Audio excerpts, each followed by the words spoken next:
పేదవాడి పక్షాన నిలబడతాం, ప్రజా గొంతుకై నినదిస్తాం. వాయిస్ ఆఫ్ వాయిస్లెస్, తెలుగువారి మనస్సాక్షి సాక్షి టీవీ. సాక్షి టీవీ ప్రసారాల కోసం మీ స్థానిక కేబుల్ ఆపరేటర్ను వెంటనే సంప్రదించండి.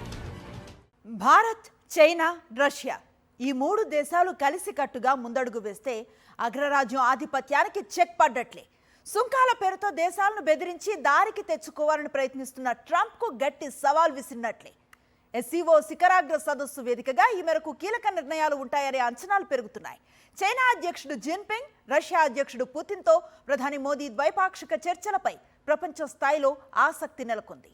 7 ఏళ్ల తర్వాత చైనా పర్యటనకు వెళ్తున్నారు ప్రధాని నరేంద్ర మోదీ. ఆగస్టు 31, సెప్టెంబర్ 1న 2 రోజుల పాటు ఆయన డ్రాగన్ కంట్రీలో పర్యటించనున్నారు. టియాన్జిన్లో జరిగే షాంఘై సహకార సంస్థ శిఖరాగ్ర సమావేశానికి మోదీ హాజరవుతున్నారు. ఈ పర్యటనలో భాగంగా 2 కీలక ద్వైపాక్షిక భేటీల్లో ఆయన పాల్గొంటారు. 2 రోజుల జపాన్ పర్యటన ముగించుకుని ఆగస్టు 31న చైనా వెళ్తారు ప్రధాని మోదీ. అదే రోజు షీ జిన్పింగ్ తో ద్వైపాక్షిక చర్చల్లో పాల్గొంటారు. సెప్టెంబర్ 1న రష్యా అధ్యక్షుడు పుతిన్తో సమావేశమవుతారు. ట్రంప్ టారిఫ్స్ సవాల్గా మారిన వేళ ఈ సమావేశాలకు అంతర్జాతీయంగా అత్యంత ప్రాధాన్యత సంతరించుకుంది. ట్రంప్ ట్రేడ్ వార్కు, డాలర్ ఆధిపత్యానికి చెక్ పెట్టేలా ఈ ముగ్గురు నేతలు కీలక నిర్ణయాలు తీసుకునే అవకాశం ఉందనే అంచనాలున్నాయి. మోదీ, జిన్పింగ్, పుతిన్ త్రైపాక్షిక భేటీ కూడా జరిగే అవకాశం ఉంది. ఎస్సీఓ సదస్సు వేదిక వద్ద ప్రధాని మోదీతో పాటు రష్యా అధ్యక్షుడు పుతిన్ను చైనా అధ్యక్షుడు జిన్పింగ్ రెడ్ కార్పెట్ వేసి స్వయంగా ఆహ్వానించనున్నారట.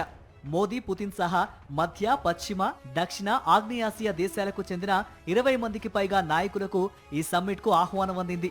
ప్రధాని మోదీ చివరగా 2018లో చైనా వెళ్లారు. 2020 గల్వాన్ సైనిక ఘర్షణ అనంతరం ఇరు దేశాల మధ్య దౌత్య సంబంధాలు పూర్తిగా దెబ్బతిన్నాయి. నిరుడు అక్టోబర్లో రష్యాలోని కగాన్లో బ్రిక్స్ సదస్సు సందర్భంగా మోదీ, జిన్పింగ్ భేటీ అయ్యారు. ఆ తర్వాత ఇరు దేశాల మధ్య సంబంధాలు మెరుగవుతూ వస్తున్నాయి. ఇటీవలే చైనా విదేశాంగ మంత్రి వాంగ్ యు న్యూఢిల్లీలో పర్యటించి ప్రధాని మోదీ, విదేశాంగ శాఖ మంత్రి జయశంకర్లతో భేటీ అయ్యారు. 5 ఏళ్లుగా మూతపడిన భారత చైనా బార్డర్ ట్రేడ్ పాయింట్స్ కూడా తిరిగి తెరుచుకున్నాయి.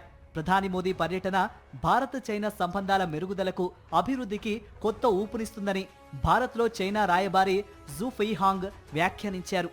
కాగా సరిహద్దుల్లో శాంతి, ప్రశాంతతను కాపాడటం అత్యంత ముఖ్యమని, సరిహద్దు సమస్యకు న్యాయబద్ధమైన, పరస్పరం ఆమోదయోగ్యమైన పరిష్కారానికి భారత్ కట్టుబడి ఉందని ప్రధాని మోదీ స్పష్టం చేసినట్టు ప్రధాని కార్యాలయం ఒక ప్రకటనలో పేర్కొంది.